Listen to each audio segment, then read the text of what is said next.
Department of Transportation naka-heightened alert na dahil sa inaasahang pagdagsa ng mga pasaherong magbabalik mula sa bakasyon. Department of Public Works and Highways iginiit na walang bagong pondo para sa flood control projects sa ilalim ng 2026 budget.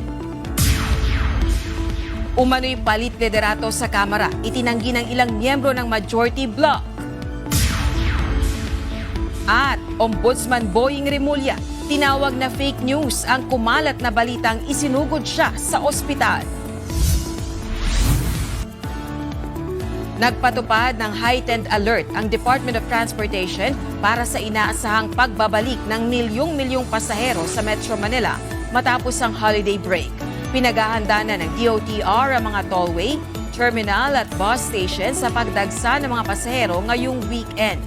Inutos na ng kagawaran ang pagdaragdag ng traffic law enforcers, pagbubukas ng mas maraming Bay Area at pagtitiyak na walang roadworks na makaabala sa daloy ng trapiko. Nakadeploy din ng mga tauhan ng Land Transportation Office o LTO, LTFRB, Philippine Coast Guard at Philippine National Police upang tiyakin ang kaayusan, kaligtasan at roadworthiness ng mga sasakyan. Sa Lunes, nakatakdang magbalik eskwela at balik trabaho ang marami matapos ang mahabang bakasyon. Mayorya ng naitalang holiday road crashes ng Department of Health ng nakaraang holiday season ay pawang motorcycle accidents. Base sa datos na ilabas ng DOH, 71% ng naiulat na road crashes ay karaniwang mga aksidente sa motorsiklo kung saan 7 ang naiulat na nasawi. 5 sa mga ito ay pawang sakay ng motorsiklo habang 2 naman ang pedestrian.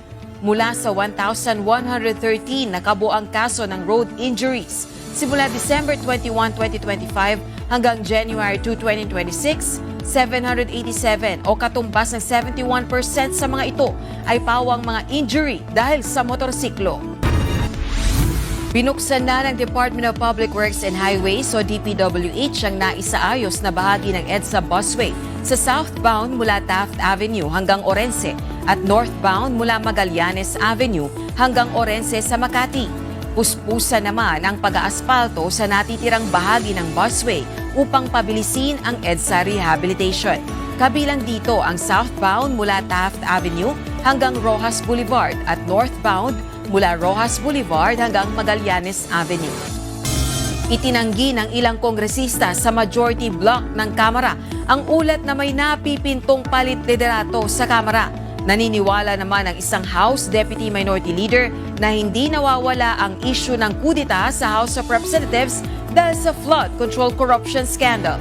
Ito ang balita.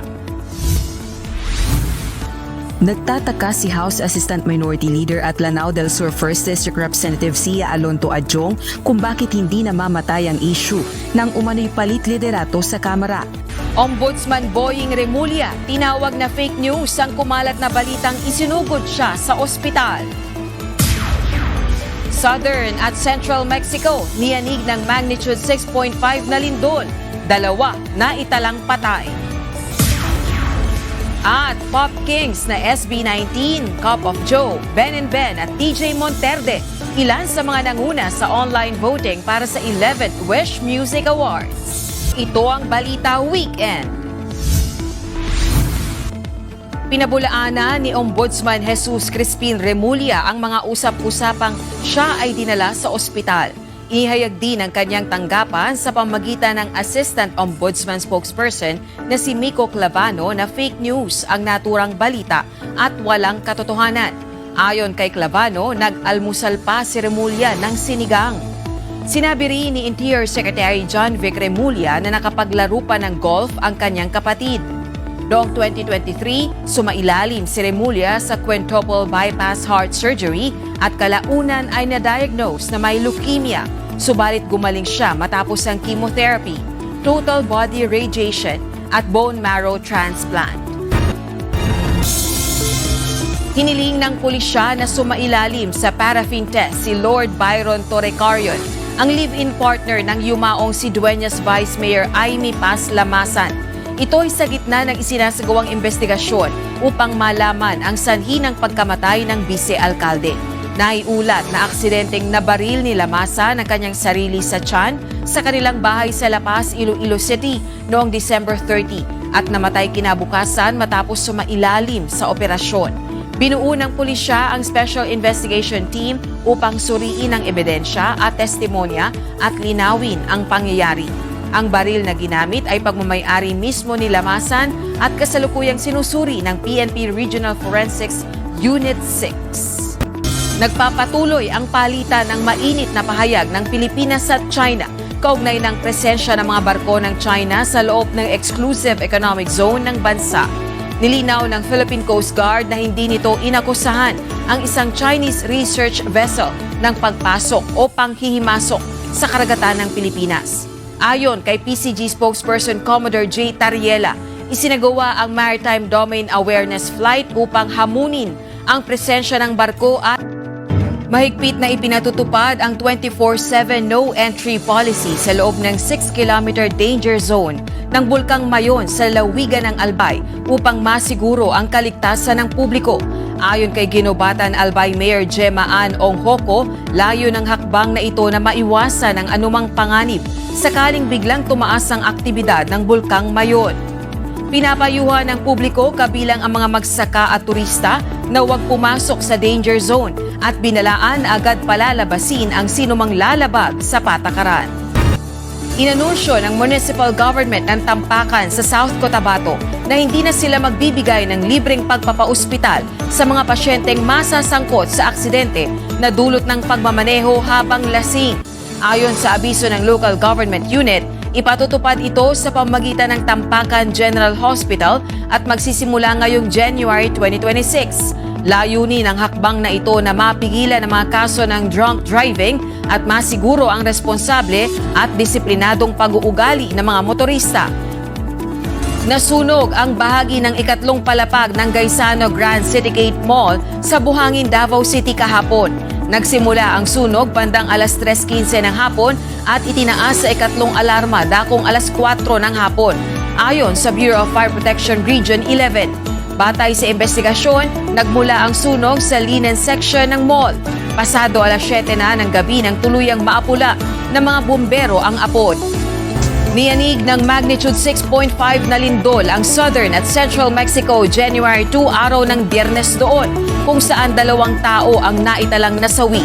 Naitala ang sentro ng lindol sa bayan ng San Marcos sa southern state ng Guerrero, malapit sa Pacific Coast Resort ng Acapulco, kung saan umabot din sa higit 500 aftershocks ang naitala.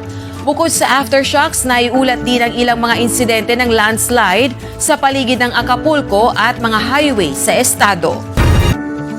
Ipinagpatuloy ng South Korea ang waiver sa visa processing fees para sa group tourist mula sa 6 na bansa kabilang ang Pilipinas hanggang katapusan ng June 2026.